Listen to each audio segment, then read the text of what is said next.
herself in his or her professional career, who shows promise for the future, and whose life models Christian principles and the values of Westmont. I'm pleased to introduce to you Josh Daneshforooz as this year's recipient of this award.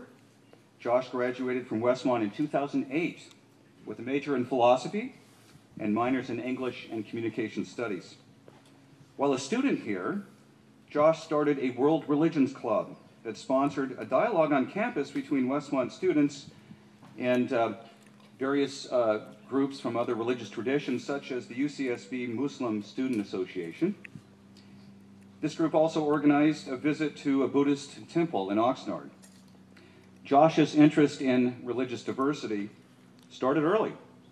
His mother is a Christian, his father is a Muslim, and his stepfather is a Buddhist.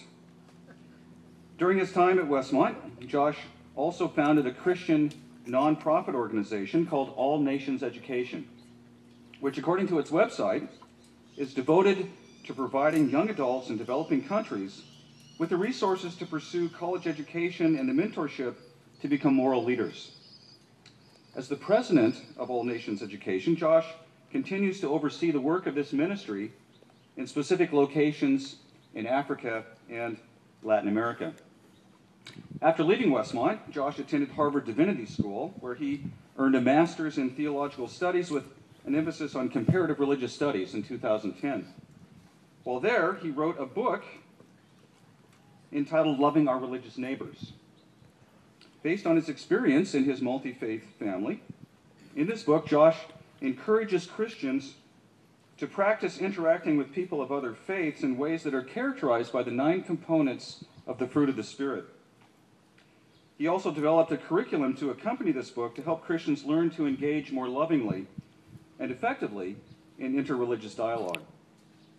He's already organized Christian communities of various kinds to put this curriculum into practice, and his current position at Northwood Church in Keller, Texas, is providing him with an opportunity to further his work in this area. This morning he was telling us something about that and getting Christian churches and mosques together for dialogue and service and fellowship.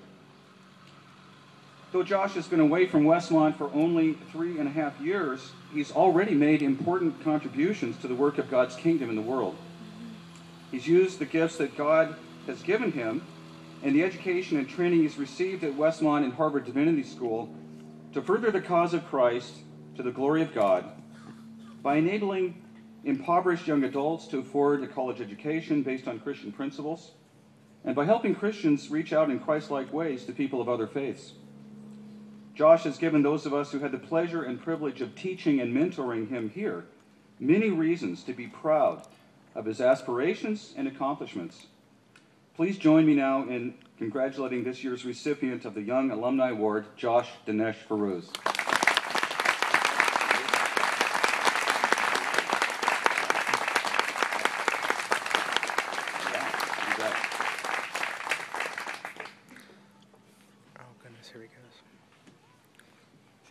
Probably the most important thing about my book is that I have an endorsement from Jim Taylor.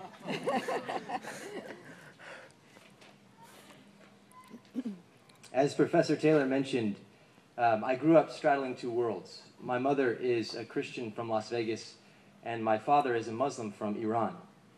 And my parents divorced when I was 1, and so I was largely raised by my Christian mother.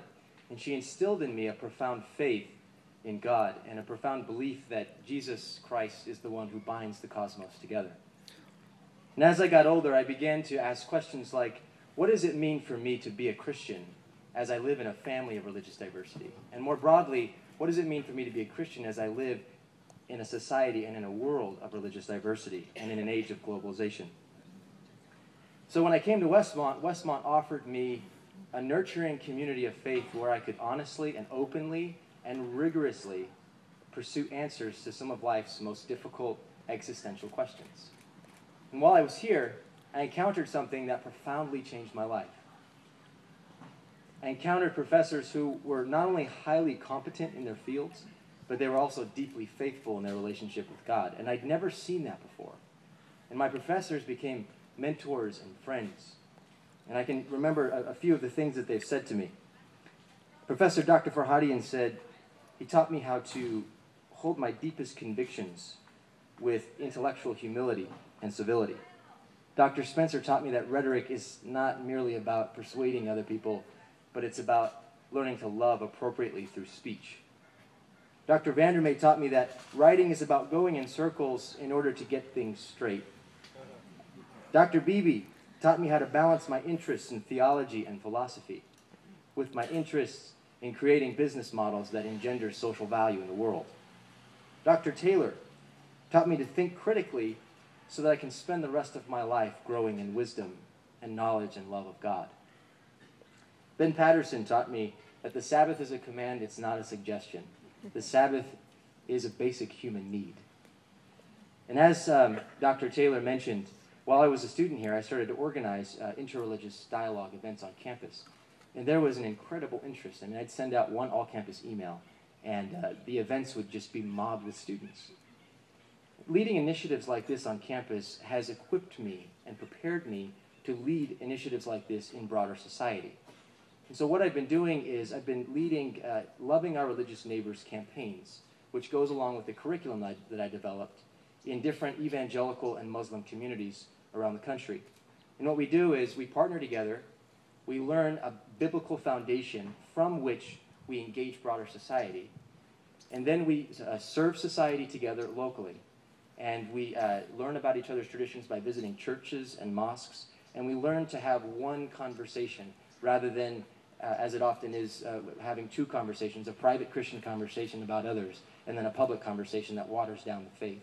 The question is, how can we create one conversation that's both convicted and respectful toward people of different faiths? So I want to take this opportunity to thank Westmont for the ways in which you have prepared me to go out into the world and to build the kingdom.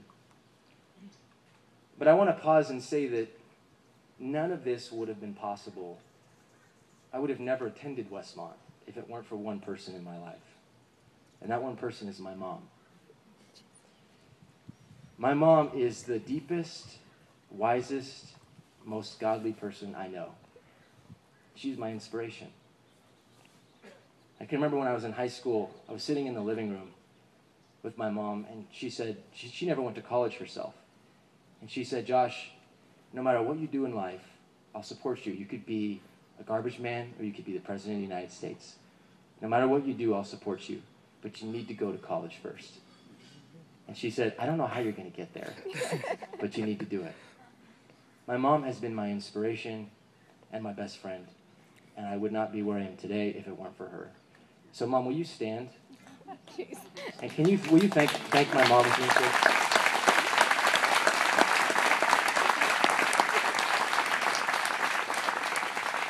That was fun to be able to do that after all that she's done for me. So I am honored and I am humbled to be here today, and I want to thank Westmont for the ways in which you have encouraged me, and you continue to encourage me, and you continue to remind me of who I am as a child of God. Thank you.